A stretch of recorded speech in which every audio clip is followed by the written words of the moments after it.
honestly. I'm in the always chat. down to beat you in an argument, Mr. PhD. See you later, Mr. King. University. Unless you're dead. Yeah, That can I'll be just haunt arranged. them or something. That can be arranged. I know it could. There's plenty of people who wish. Anyway. The only problem is with the different dimension hopping of you. If you would actually be killed, that would actually Alright, probably ready? kill all the other pets. Going? But whatever. Alright. Also, you'd be in violation going of your alone. contract. Okay. All right. So I can't kill him? Hi, I am Walnut. I am the person that writes these lore. If you're in the swarm, you know that. If you're not in the swarm, you don't know that, and you probably don't care. But I wrote basically all the stories that they're talking about. I have to get off right now, so I won't be in the rest of this video. So I can't kill Pev?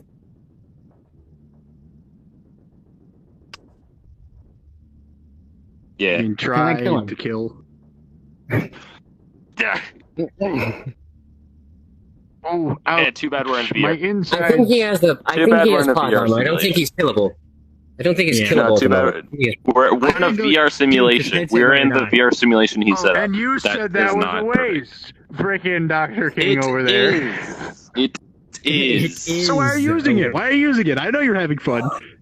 Because of freaking Hello? quarantine.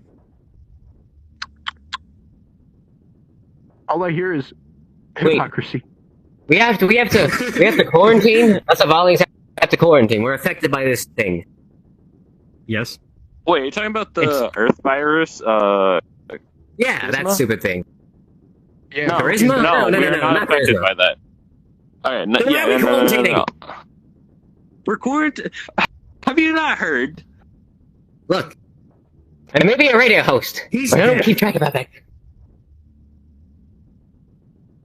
Bruh.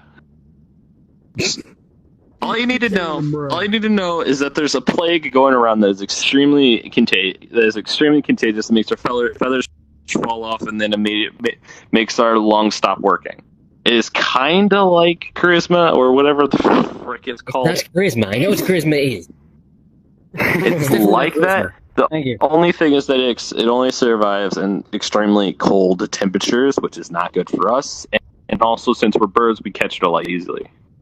Raptors. Sorry, I know there's going to be a lot of people that yell at me about that. Raptors. Raptors. Fluffy They're burb they're the space raptor same thing. thing. Burb raptor thing. Oh, boy. Fluffy space raptors. I'm still running test on this virus or fungal infection, whatever it freaking is. I'm still running tests on it, trying to figure out what it is. Once I figure out what it is, I'll name it and then tell everyone. Would you like to tell the media that? No. My headset better ask I like had a feeling you weren't. because I That King's not one for the spotlight sometimes. No. That's where Yeah, I come see you guys. in. See you guys. Bye. Peace. Don't worry. See ya. Today, while I'm laying in bed, I'll probably fix a lot of the lore. Good. Yeah. Oh, he just popped out. He didn't even do the swarm salute. Blasphemy! He's gonna get. As my He's gonna headset's get gonna die and I'm written up totally for that. charge it. I don't want to play with Okay, Blake, blasphemy for him. so- Blasphemy. See you, Bev. Oh yeah, this is gonna be a long video right after that. Go and do it. Yeah, my headset's about to die and I'm totally charge it. Oh, I see. And I hate walking around the cord because my cord gets like tangled up in my chair and on my desk and all that like that. I have like 18 cords in there. Understandable. See, I have the wall outlet with a surge protector in it. I have my TV plugged into the outlet and then a surge protector full of cords. Yeah. I mean, it could explode, but who cares? Fair enough. Also, you need to schedule another bed wars event, you know what I mean? You know. Perhaps. Alright, good talk. Good talk. Anyway, goodbye. Goodbye. See you later. He didn't swarm salute either. Okay, how much are we writing them up for? How much are we writing them up for that? They'll just get in a kerfuffle with Walter, but it'll get written off as something. That paperwork is a mess. It'll cause Oh, some I trouble bet. for what they've done, though, which will be funny. I feel bad. Feel bad for the people that have to do paperwork. My goodness. Yeah, tell me about it. I technically wasn't supposed to do paperwork during this job. That was not included in my contract or job specification or description. But Really? well, no one else is freaking doing it, and someone's got to keep the logs straight, especially when you're taking care of shipping. So, what are you gonna do? Are you sure you read the fine print? I read the fine print, and trust me, I've learned from the. Did you check for invisible ink? Avalon Hollywood business to always triple Did you check for invisible ink? Contracts. Radio. I haven't seen anything new here in this one that I haven't experienced in Hollywood. We're vibing. All right. Well, I gotta find a new means if I'm gonna trick you with a deal. You. Good luck with that, Mr. Shyster. Exactly. That's what I'm saying. I'm gonna have to find a new. It's pretty cool to see how this one turned out. You know, without you, we wouldn't be, chilling here in this friggin' anomaly / breakthrough of science. So, if anything, you've been an asset to me. Yeah, your plan's going real well over there, pal.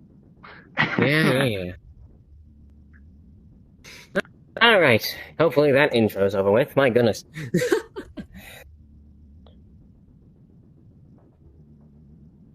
Oh, is this an intro? Hi, you beautiful YouTube. I'm the freaking star, the one and only cha-cha. Oh, I have to thank him. Without him, the media would have died. So, Hey-o. I do have to thank him for that. Anyways, back to reading this crap. Also, I suggest using this as a background noise when you do things. Nothing much should happen. We're just in PART 87, I believe, and on Pev's train, and I believe we're either jumping dimensions or traveling through space. I'm not sure. We have to ask the conductor. Is this PART 87? Yeah, car 87. Okay. Are we jumping dimensions or are we traveling space? Currently, we are. I mean, if we were in one singular dimension, we would be in space, but we're currently bordering the Zorro and Void dimensions, so we're kind of in between right now. Oh, so near the Void. There's a lot of weird things in the Void. Yeah, but when you stick on the outskirts and, in the in-between regions, you can usually get around A-okay. That's good to hear. Good to hear. All right. To reading, let's get this over with. Yeah, let's get this over with.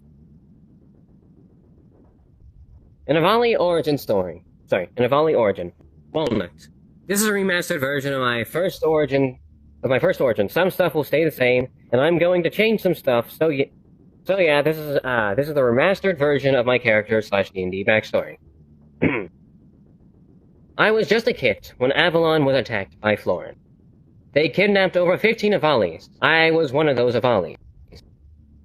They ran over countless tests. They ran over countless tests on us to see how resilient we are and how much we could stand. The first week was excruciating. There were 15 of us to start. Oh my goodness. There was 15 of us to start with. And now there are 10. I met a man named Raleigh. Is that right? Raleigh? I'm gonna call it Raleigh. I apologize if I'm saying that not wrong. Raleigh. He has helped me. Well, survive. Raleigh has kept our morale high. The next week, I almost died. One of the Florins started pushing me around and pulled out a gun and pointed it at me. Raleigh jumped in and shoved him to the side. He was quickly apprehended and taken to extreme testing. There are 7 of us now, and the tests are getting worse. I don't know how much longer we can survive. It was the 3rd week when things got so much worse. It was just me and Raleigh left. Raleigh came back almost completely covered in blood, and on the brink of death. I fixed him up the best I could, but he was still in bad condition. Later that night, I made a promise that we would escape. Now all we have to do is wait. We had made our escape. We used an escape pod to get to the closest planet. We had walked for days, then Raleigh's condition worsened. As I laid him down, he said, "I'm just slowing you down. Please, leave me behind." "No," I said. I can't lose you. You are like a father to me. He raised his hand and placed it on my cheek. And you are like my son. Now I've done my part. Now go do yours. I've given you a chance. I've given you a chance at life. Don't waste it. His hand fell to the ground. No! I cried. 10 years later. I have dedicated my life to science. I became a scientist so that I could help people to make up for the people I couldn't have saved before when I was weak. But I have been accepted in the swarm as a lead scientist. 2 years later. Walnut, Walter said. Come on, this ship needs your help. All right, give me a second. Well, duty calls. Goodness me, my narration's special parts. No. An Volley origin story. Pev's train. Pev just walked out of Mental's tavern, slightly buzzed, when a man in a hood approached him, and he asked him if he liked trains.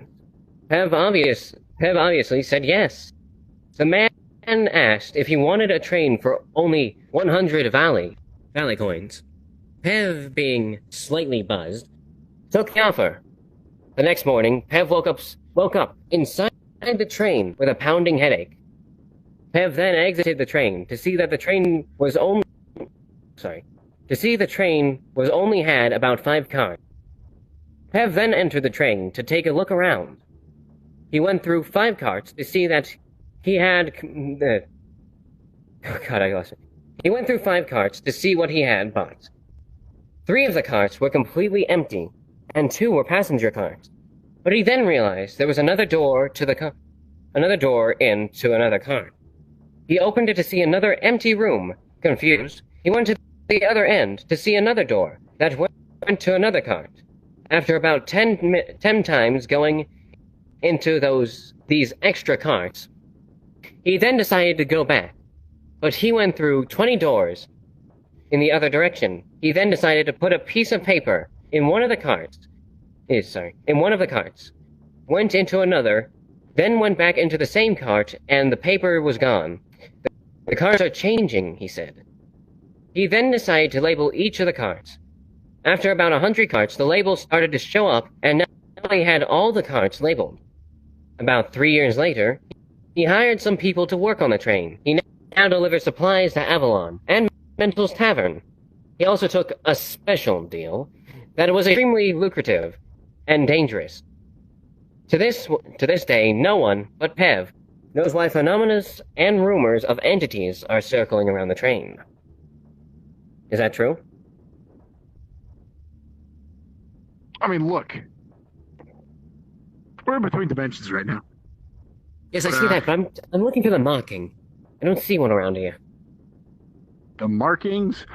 Oh, yeah, one of the frickin' train-wide entities is currently up and running. That it's pretty much just a spectral spirit-like thing that just likes to meddle with a couple of my markings. So, as long as I see. you know where you are. But, well, hopefully I don't get lost in here. Alright, you'll be fine. Yeah, it's quite interesting. I've never heard it from such a perspective. Really puts a new twist to it. Nonetheless, still, I stutter a little too much. Yes, good English. Diary entry 17. 1. Oh wait, quick question. Do you know if this is canon? Which one? The Diary 17, directly after yours. Let me check the Discord. Alright, because if it's not canon, I'm not going to bother reading this. Diary number 17.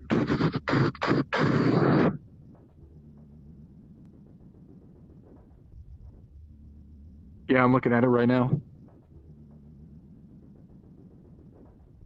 Because I'm not 100% sure, because after Walnut tells me half the things aren't even canon, or need fixing, I want to be a little more wary on what I read now.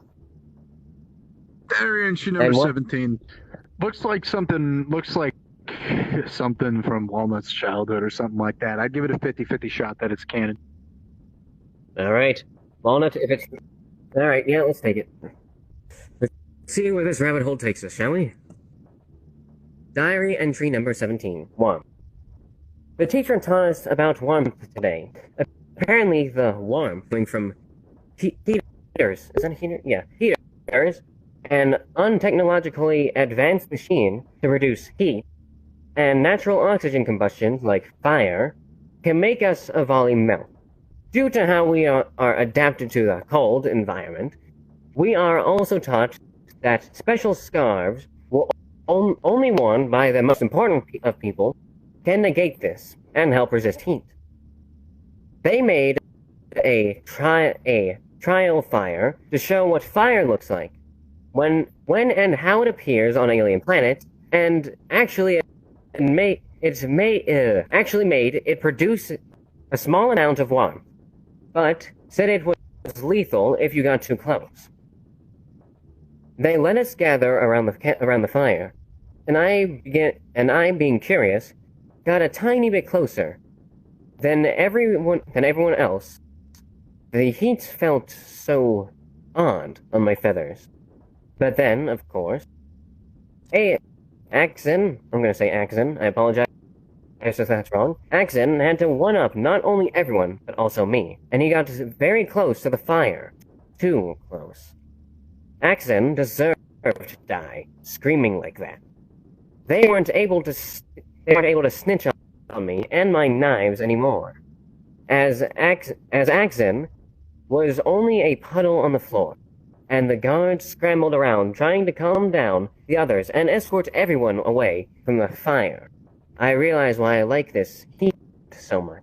The sensation felt similar to me marveling over death. I think I may enjoy this heat. I'm gonna skip that italicized stuff. Yeah, that one is definitely canon, because that's all coming back. That explains why I got this thing around my neck. Makes it so, my council is nice and, cool. Yeah. Nice and cool. You're like you... Between you and me, based on the content of that journal... Huh? Is the chase also canon?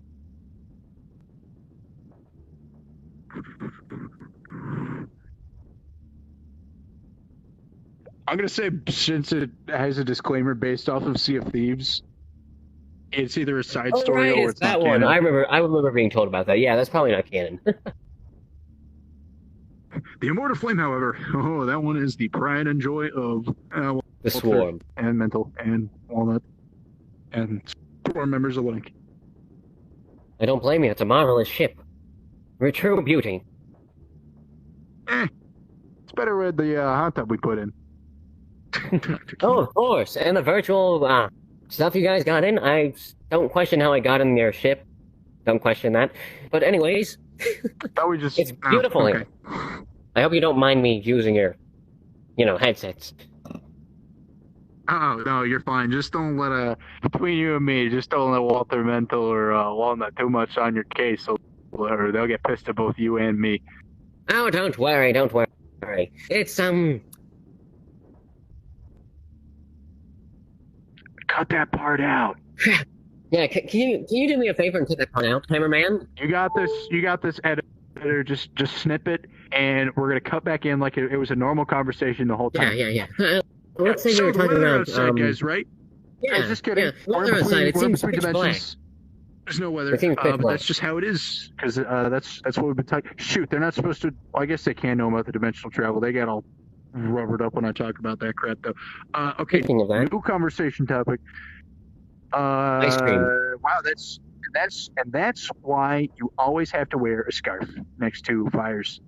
Oh, of course. Glad I could talk about that for the last 20 minutes and nothing else. Wait, but also a volley armor, our metallic mecha-like armor, would that protect us from fire? Because I haven't worn one. I'm legally not allowed to get my hands on those things. Yeah, no, they do, but it's obviously not as convenient or stylish as just a simple scarf. That's understandable. Alright, let's try the Immortal Flame now. A little bit of lore behind this place. Well, this is a train. Behind the Immortal Flame, okay? The Immortal Flame. The Immortal Flame... Can I continue? Okay. The Immortal Flame was a destroyer built by Walter to protect the Swarm. The ship took over 5 years to make, and used up many resources from other planets. The ship's hull is strong enough to withstand multiple missile strikes. It has a built-in shield generator to block stronger attacks, such as hole-piercing round. It also has a reactor core as an energy source. As for weaponry, it has two dual gunner seats equipped with a specialty designed gun. Designed by Walnut. That shot gas releasing bullets that shoot gas releasing bullets that pierce through enemy hulls and release a gas that Walnut also designed. It also has forward artillery that locks onto bigger enemy ships and annihilates them. But it takes a while to cool down. It has the state-of-the-art steering and can go at Mach speed and travel through the void. It has a ship AI that manages the ship and is also a mapping system that can take notes of where it has already been. This AI is named Cannon Fodder. The Immortal Flame got its name from an old folktale about a ship that robbed and pillaged anything the crew could get their hands on. The captain's name was Cannon Fodder. The ship was sunk by a kraken after 2 years of raining terror. This destroyer is one of a kind, and will help the swarm greatly. Okay, Kev, I have 2 questions. Yo. Since we're here and we have you and you're the Hound Council, I'm going to do a bit of interviewing. 1. Since it's based off of basically a group that pillaged and, well, ransacked places, is that what the Immortal Flame does? Is that the intention? Only the enemies, because then that magic makes us the good guys. All right. Listen, we're not talking Maybe about my not to Asian that ancestors extent. here. The civilians usually stay out of it. Usually, when we take it to an enemy base and give it a spin, it's usually just all baddies in there. All right. And another question: is it true that the reactor, the thing powering it, is mental? Only when we need to go into overcharge mode, basically, if we need to pull off some sick maneuvers, have to give more power to different subsystems, anything like that, then we'll go ahead and dock them up in there. But otherwise, it just runs off of a standard nuclear reactor core. I actually have to service it from time to time, being the resident particle physicist. How do you get in? Well, it's located at the back of the ship. You just got to go through several security doors. Thought we told you guys this in orientation. Quick. You told him in orientation. I'm not supposed to be here. As I was saying, figured you would have been listening in on one of those. Listen, I just got on here not too long ago. Now, another question. You said it's in the back, right?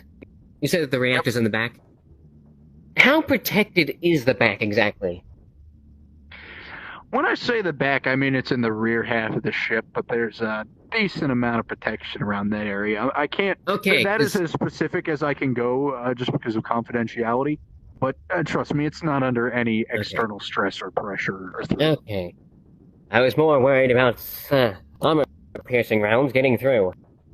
No, trust me, the reactor's in a just fine location. It's not going to be at any more risk than any other internal part of the ship. Again, that's all I can say about that matter. Alright. Now then, the Twins' true backstory. Oh yeah, I'm also going to go ahead and say this on recording. I'm going to split the Walnut Lab as a separate thing, so it's consecutive and so it's not out of order. So, okay, with that out of the way, I'm going to go ahead and start reading Twin's true backstory. Twin was a kid who absolutely loved his family. His brother, Top, almost never left his side. One day, Twin and his brother went into the wood, just messing around, when suddenly they heard something break the dense atmosphere. Something break the dense atmosphere. It was an Apex ship. Twin and Top looked up at the ship in horror. "Let's go home," Twin said. Top nodded, and the brothers quickly ran home. When they got home, in a state of panic, they tried to tell their parents what was happening, but it was too late. As soon as the front door closed, a very large explosion rang through the house. The house was now on fire. Twin looked around the room. Twin looked around the room to try to find his family, but to no avail. Twin ran out the back door, hoping his family was there. They were nowhere in sight. Twin was crying, and he didn't know what to do or where to. He didn't know what to do or where to go. All he did was stand there. About a minute later, he heard coughing. He ran to the other side of the building to find his brother laying on his back, hacking and wheezing. Twin ran to his brother's side and held him in his arms. Top looked up at his brother and smiled. Twin was smiling too. But both those smiles faded away. Twin was crying with Top in his arms. Unable to stand. Soon there was a wolf that showed up, then 2, then 4, and they all started circling Twin. Twin didn't care what happened to him. He had hoped the wolves would just kill him and end his suffering. A man soon came, but Twin did not acknowledge him. I, of all people, know how hard it is to lose family members. You know what? Never mind. The man talked in a low tone of voice, almost sinister. What? The man stammered. What would you do to have your brother back? Twin then looked at the grinning man and said, I would lay down my life for him. I see, said the man. I'll make you a deal. If I bring back your brother, if you be my champion. The wind started to pick up, and the man reached out his hand. Do we have a deal? The man looked like he was smiling an abnormally large smile. Twin quickly took the man's hand, without thinking. I'm not much of a fighter, but I'll do anything for my bro. The man started to laugh hysterically, then looked into Twin's eyes. I'll see you around. Twin then woke up, in the snow next to his brother. He quickly sat up and starts to shake his brother. Top coughs to life. You're alive, Twin said with tears in his eyes. Top looked at his brother and says, Yeah, I guess I am. The brothers hugged, but their reunion was cut short, from the sound of an apex. Over there, I see them! Twin quickly tries to help his brother to his feet, but Top can't stand, let alone walk. Bro, Top says, you have to go. No, exclaimed Twin, I can't lose you again! Top then hugs his brother again and says, You have to go, I'll be fine. Go get the police, and don't look back. Twin, with tears in his eyes, runs from the scene. There, yelled one of the apex. Oh my goodness, notifications. Forget him, said another. We got what we came for, and take that kit too. Could be useful. Twin then sees the ship take off and leave the sky. Twin falls to his knees, for he had just lost his brother again. At that point in time, Twin's attitude changed. He rose from the ground. Hey, there's a kid over there, said an Avali soldier. The soldiers approached Twin. Twin then opened his eyes. They used to be a shade of light blue, but they were not. They were now orange with determination. Twin jumps in the air and lands on one of the Avali soldiers, knocking them out. He proceeds to knock out 2 more soldiers before he's tranquilized. Get me Dr. King right now! And once again, Pev's lore. My goodness. Hey, that's me! Yeah, I know. You 2 for 2, right? 2 for 2. Yeah. Huh? Yeah, until Walnut Slam Part 3, this will be the last one. Mm-hmm. This is the end of the line, the big reveal. Yes, I know. And who would have known? It would have been Pev, the entertainment. But he wasn't always that way. Bum, bum, bum, because we're about to read the lore. We're about to find out, folks. Stay tuned. My tragic backstory of what made me the man I am today. I know, I'm saying stay tuned because I'm about to read it. Not like I'm... But first, a word from our sponsor. Party Studios. What? No, I bought out that contract. We're sponsored. This episode is sponsored by me now. Yeah. Oh, okay. You're getting twice what you were getting earlier. Alright. Okay, in that case, it's fun. The sponsor for today's sponsor, it's Pev's Trivia Murder Party. The best kind of, what's it called? Trivia around. And don't worry, the murdering's not real murder, unfortunately. New season's coming out in 2 weeks. You better stay tuned. Yeah, folks, the new season. Who can't wait for a new season? New season. 2 weeks. Within 2 weeks? Wow, that sounds like a deal. Now then, back to Pev's lore. Pev was born into an Avali family 38 years ago. He had a rather normal childhood until during primary and secondary education. Pev discovered that he had a decent knack for the sciences. Eventually, Pev was accepted into the Avali Institute of Technology, or AIT, and after several years of meticulous study, I apologize if pronouncing that wrong, I'm not really good with this language, meticulous study and research, attained a PhD in theoretical physics. However, such an undertaking had changed Pev, with him falling back on alcohol to cope with the stress of such a lucrative program, something he never got over. After graduating, Pev planned to go into advanced infrastructure engineering for the Avali government. But after seeing a massive marketable hole in the media, proceeded to pursue an acting career instead.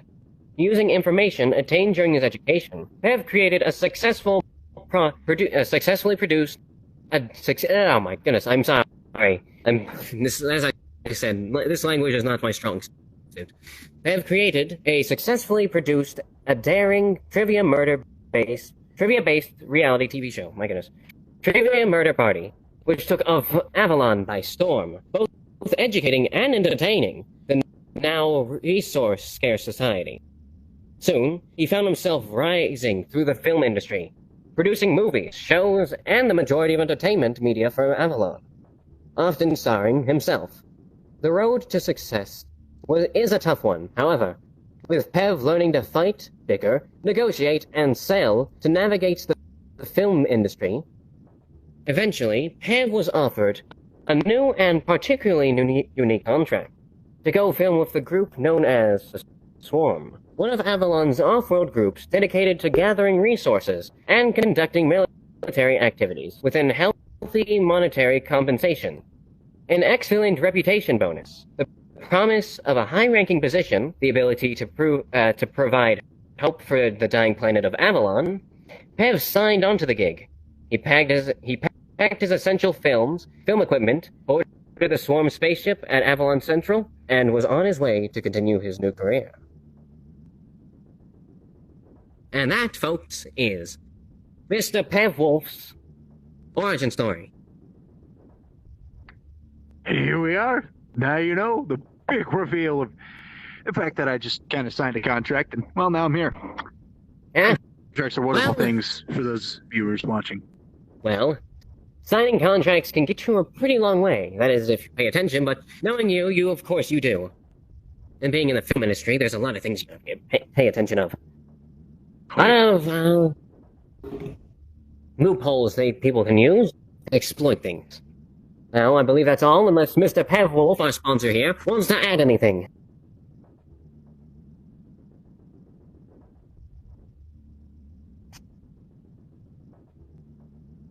Well, of course, when my Part 3 comes out eventually, as I said earlier, I'll continue then. So for now, it will be me signing off for good, well, until the thing comes out. So, if Pev Wolf has nothing to say, do you have anything to say, sir? Now that this series is taking a break, if you guys are looking for additional entertainment, be sure to check out Trivia Murder Party and all the wonderful programs. You can see me even more. Acha-cha. That's all I gotta say. Well, with that being said, folks, I will see you all later, and until next time, stay tuned, folks.